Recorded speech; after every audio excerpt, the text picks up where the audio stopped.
Hi guys, so for today po ay rainy day. So, tingnan nyo naman. Umuulan ng ambon guys. Hindi nyo lang kasi masyado makita. Sorry kung magulo-gulo masyado. Space naman dyan.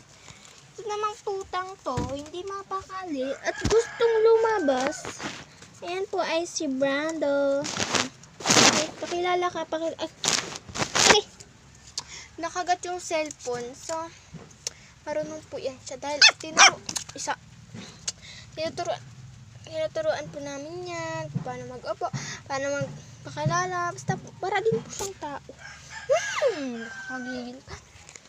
Ayan lang, nag-upload lang tayo for today ng short kasi umuulan for 2 days. Ayan, ito naman yan, basta yung bukas upload tayo short. So yan lang guys, bye.